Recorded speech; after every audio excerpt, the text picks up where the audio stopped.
नमस्कार, मैं हूं प्रदीप कुमार। आप देख रहे हैं पॉलिटिकल आइडिया। पॉलिटिकल आइडिया के आज के इस अंक में आप सभी दर्शकों का बहुत बहुत स्वागत है। मित्रों, उत्तर भारत में इन दिनों काफी ठंड पड़ रहा है, लेकिन पश्चिमी भारत, महाराष्ट्र आजकल राजनीति के तपिश से काफी गर्म है।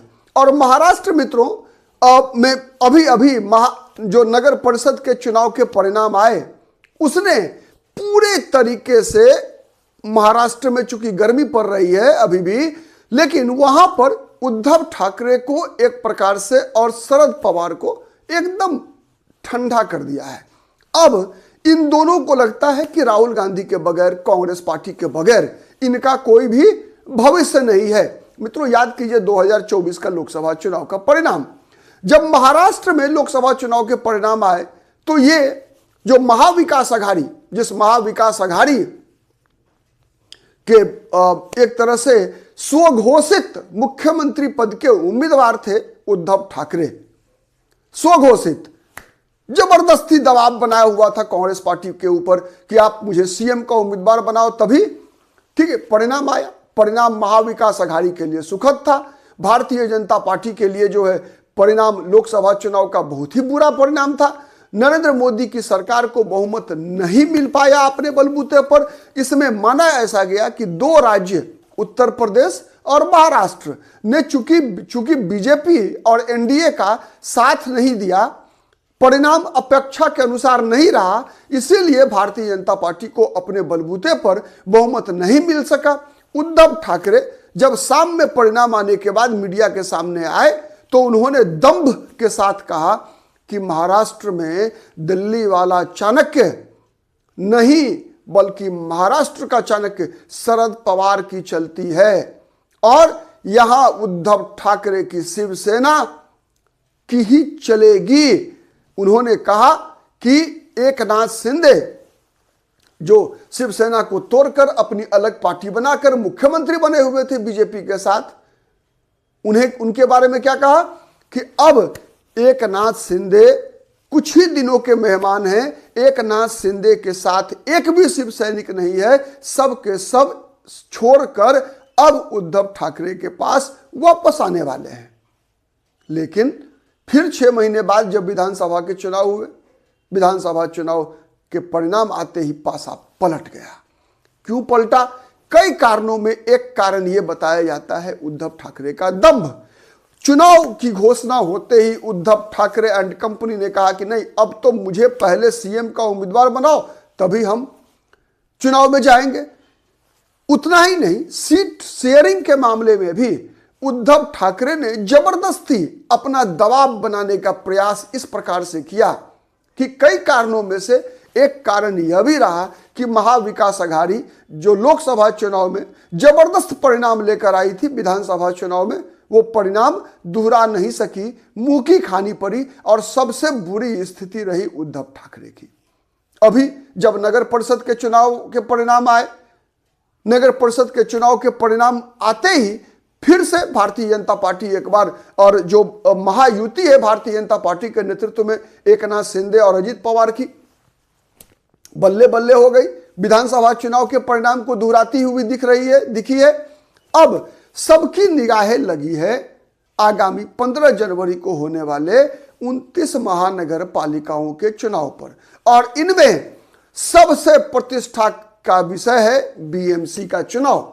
अब बीएमसी के चुनाव में यह जो नगर परिषद का चुनाव का परिणाम आया है, इस परिणाम को देखते हुए अब लगातार शिवसेना, उद्धव ठाकरे की पार्टी लगातार कांग्रेस के सामने गिड़गिड़ा रही है। राहुल गांधी को संजय राउत फोन कर रहे हैं कि भैया गठबंधन कर लो, नहीं तो बीजेपी आ जाएगी। भैया गठबंधन कर लो, नहीं तो बीजेपी आ जाएगी। तो आज इस वीडियो में मेरा सीधा सवाल है कि क्या राहुल गांधी एक बार फिर से कांग्रेस पार्टी को उसी स्थिति में महाराष्ट्र में पहुंचा देंगे जिस स्थिति में कांग्रेस पार्टी बिहार, उत्तर प्रदेश और पश्चिम बंगाल में पहुंच चुकी है, जिस स्थिति में दिल्ली में पहुंच चुकी है? कौन सी वो स्थिति है? कैसे हुई दिल्ली, बंगाल, बिहार, उत्तर प्रदेश में ऐसी स्थिति? केवल एक कारण से, जो कारण आज महाराष्ट्र में विद्यमान है। यदि कांग्रेस पार्टी ने इस बार शिवसेना को खत्म हो जाने नहीं दिया मैं बता रहा हूं उदाहरण, क्योंकि मेरा काम निर्ममता के साथ बातों को जनता के समक्ष रखना है। क्योंकि मेरा मानना व्यक्तिगत रूप से है कि इस देश को दो राष्ट्रीय राजनीतिक दल की आवश्यकता है, नितांत आवश्यकता है, जो एक दूसरे के बराबर में खड़ी हो, न कोई छोटा न कोई बड़ा, बराबर की शक्ति लेकर खड़ी हो।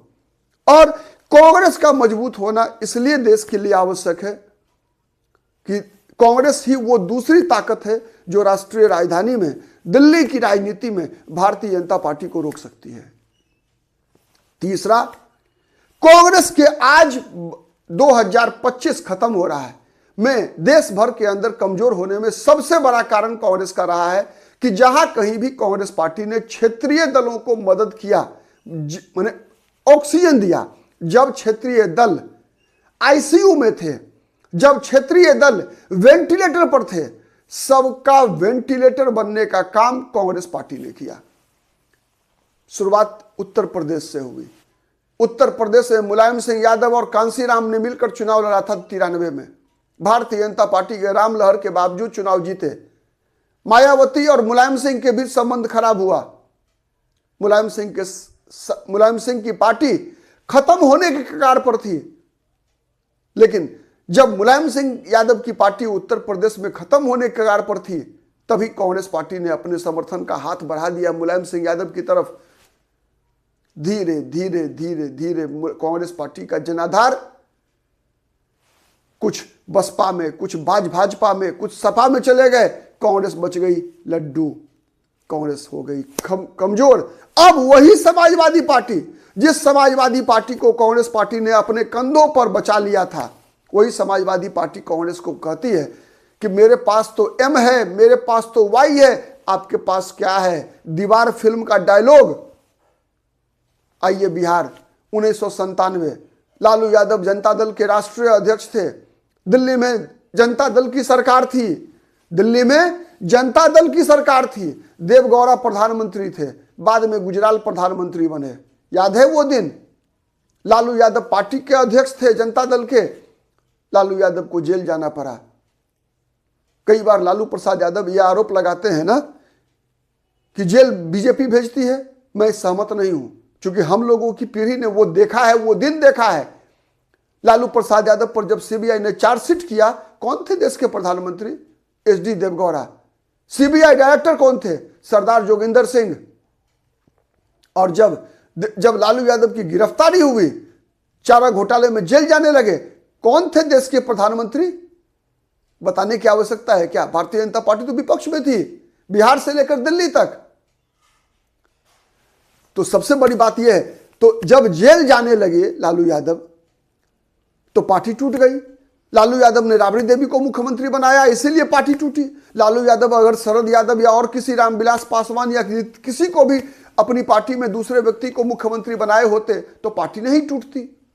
लेकिन लालू यादव को लगा कि अगर कोई दूसरा बनेगा तो फिर लालू यादव खत्म बिहार की राजनीति से, तो लालू यादव ने राबड़ी देवी को बना दिया मुख्यमंत्री। अब लालू यादव की पार्टी टूट गई, विधायक कम पड़े, आ गई कांग्रेस पार्टी।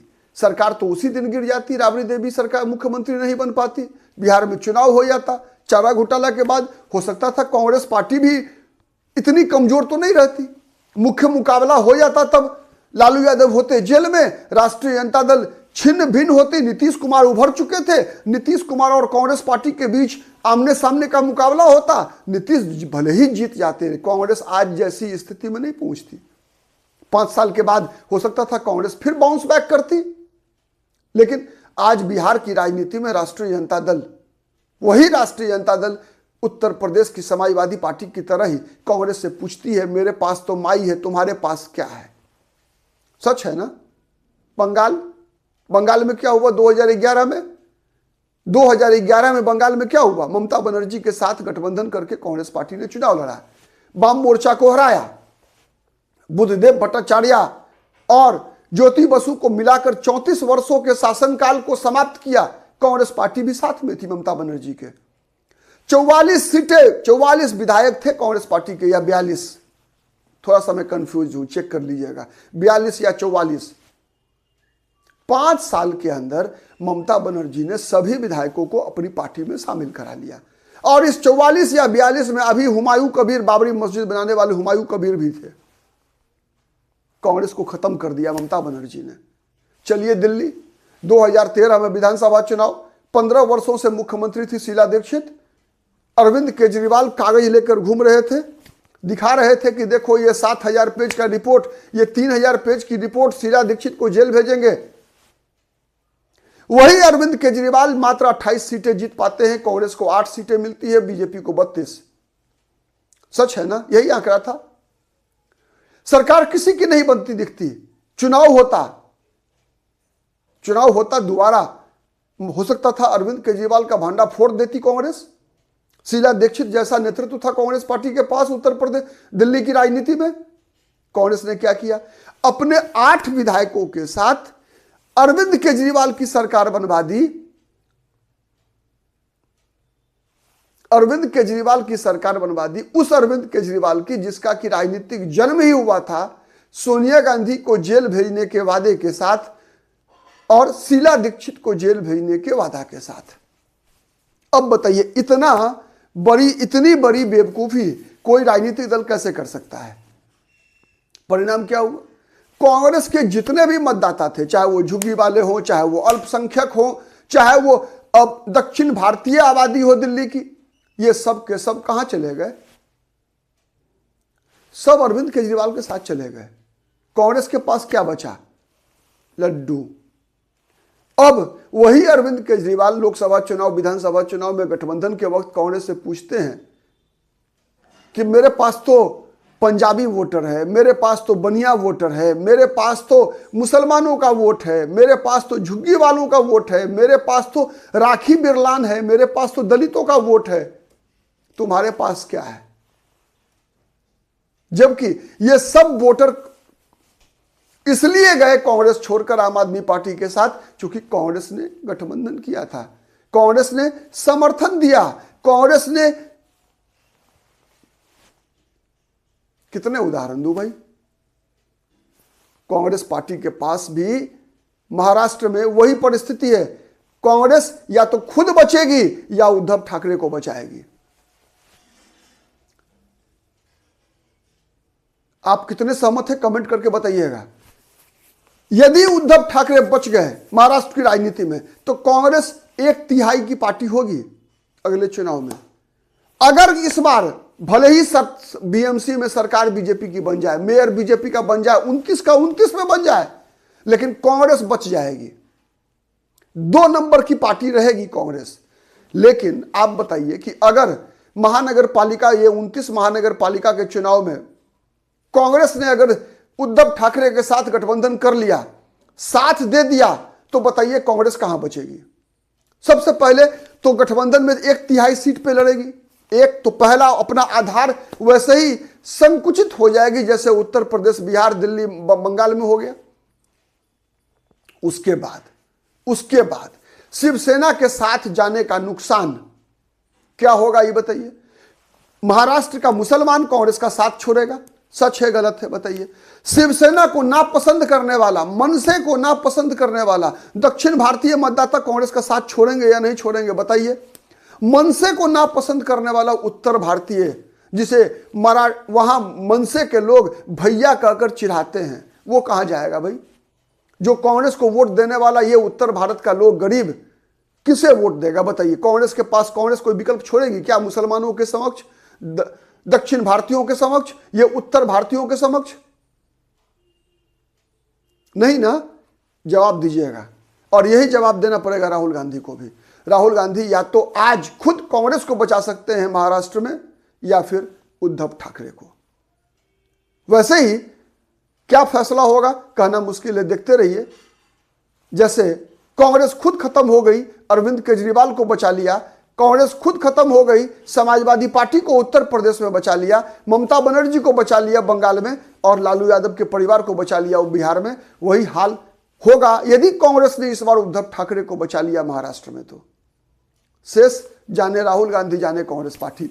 मेरा काम तो इतना ही है बताना राजनीतिक परिस्थितियों को समझाना, इतिहास से उदाहरणों को ढूंढकर आप दर्शकों के समक्ष लेकर आना और अपने तर्कों और तथ्यों से आपको संतुष्ट करने का प्रयास करना।